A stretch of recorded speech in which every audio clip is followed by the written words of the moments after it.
Hi there, traders. This is Brad Gilbert with the FX Market Insight for the 27th of June. Now, once again, just to start the session, this is the last week of the month. It's notorious for being the slowest week. All the major data is already out of the table, and you're usually left with a few central bank comments, and we've got these lingering geopolitical issues. So, just looking at the majors, there's not a lot of activity now. If you're planning on trading a week and going hard, well, good luck, because these currencies aren't doing a hell of a lot.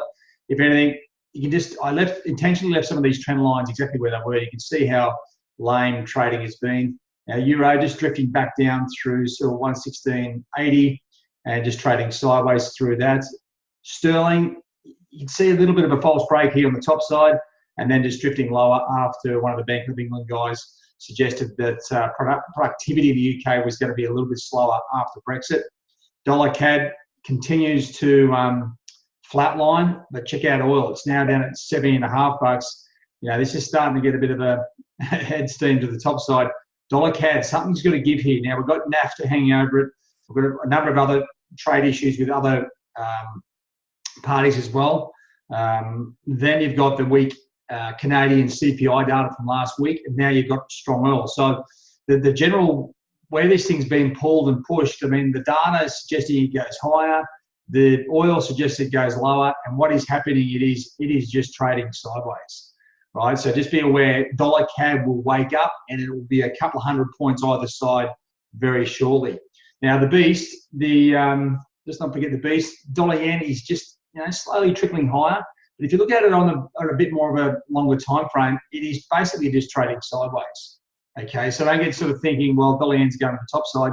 It isn't really going anywhere. So at the moment, there's not a lot to do. Now, let me just come over and just show you where the dollar fits into all of this, the US dollar. Now, just having a look at the what's been driving the dollar around, you know, we've had the US consumer confidence numbers, pretty much the first number to come out for the week that has some sort of impact. It was slightly weaker than expected. Even the Case-Shiller numbers were slightly weaker. Some of the revisions, well, the consumer confidence revision was a little bit stronger, but it's all about the trade tensions. And you can see the US dollar, and I've been mentioning this the last couple of days.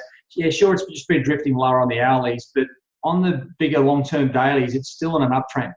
And actually, if you want to get a bit of clearer perspective, I mean, have a look how much the news wires are struggling for content. This is their hardest week, and they just start regurgitating the same old crap. You know, dollar CAD steadies as investors take stock of Bank of Canada rate hike odds. Well, rubbish. That's a whole geopolitical issue mixed in with stronger oil. That's not really going anywhere. Sterling, as I mentioned, sterling falls. You'd think it would have dropped a couple of cents. It's down about 50 or 60 points. Dollar up versus riskier currencies. It's all about this trade tension stuff. There's basically nothing here that's fresh or new, and they just keep rolling the same crap out, right? And it's, you know, they got a job to do with sell advertising, and when there's nothing going on, it's a pretty tough gig. So don't fall into the trap of trying to get caught into the media where they, you know, try and make something happen, because it's just not happening. All right, now let's just have a look at the MyFX Trading Hub. The equities, okay, pretty, you know, well, Dow Jones and the S&P up, NASDAQ down. If anything, a little bit positive. But looking at the key parts of the market now, the trading conditions, they're actually pretty placid.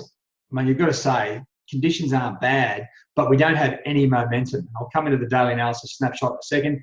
But the good news is we are starting to hit the gravy part of the week. And what I mean is we're starting to hit the data, the last part of the data for the month, which is actually tangible and can move the market.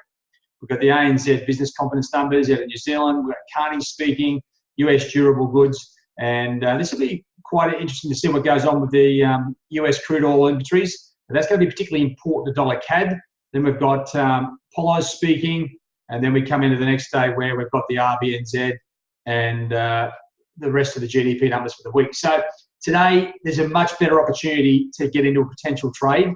One of the disappointing, well, not disappointing things, one of the things you have to realize is when you're looking at the daily analysis of the currencies, just keep a very sort of objective view of what's going on. fundamentally, right? So we know the ECB were pushing back their hiking expectations. Bank of England went to a sort of a more of a hawkish stance, and the Fed remained sort of hawkish as well.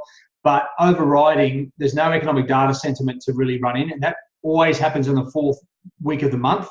So direction for the currencies comes out of the fundamentals. We don't really have any clear direction.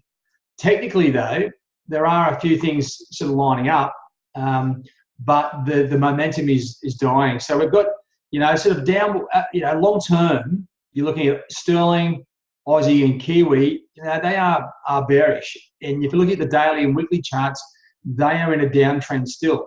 Short term on the hourlies, okay, what a lot of traders focus on, they're just trading sideways. But overriding, you do have that bearish sentiment. Dollar CAD still, daily, weekly charts pointing to the top side, as is the dollar index. Okay, so when you're looking and you're doing your overall analysis, make sure you consider the fundamentals as well as the technicals. When these two things light up, that's when you'll start to see some actions here, whether it's buy or sell. Ideally, what you're looking for, and this is the way you should be sort of setting your analysis up. Okay, so you've got these three currencies here in particular in sort of downtrends. What we're looking for is data that's down to give us the drive, give us the currency direction. We've already got the technical set up here, and that's where the good trades will come from. If we get economic numbers which are sort of, say, positive for sterling, Aussie or Kiwi, well, it's going against the general technical outlook, and that's a muddled, mixed up trade, right? That's the way I want you to think about this. So don't forget, so there's no need to rush, okay? You can't change that technical or fundamental outlook. You've got to wait for these economic numbers to drop, right? And that's where the penny drops, because once you do get the numbers fitting into play, that's when your trades will come alive. So when these fundamentals match up with the technicals, that's your best trades, and that's when we're hitting the market hard. Outside of that, you've probably got some short-term trades, but don't forget, this is the last week of the month.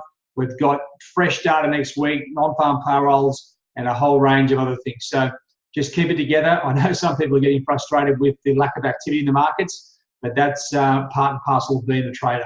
All right, so if you are getting a little bit bored, get out there and walk the dog and play some golf, go surfing, whatever you need to do. Just clear your head and don't sit in front of the screens too long. Now, just on that, so don't forget, first up, so we've got some Kiwi numbers. If those numbers are really weak, well, then there's a chance to the downside. Kiwi is still drifting lower. And then we've got to wait a little bit later for the, we get some nationwide house prices out of the UK, actually, early doors. So that'll bring sterling into play. And then it rolls on through into the rest of the major data. So today, plenty of opportunities. Just keep your powder dry. You want to make sure you've got all your dollars in the tank to hit these markets when they do kick into gear. All right, guys, have a good one. We'll see you in the trade zone. Cheerio.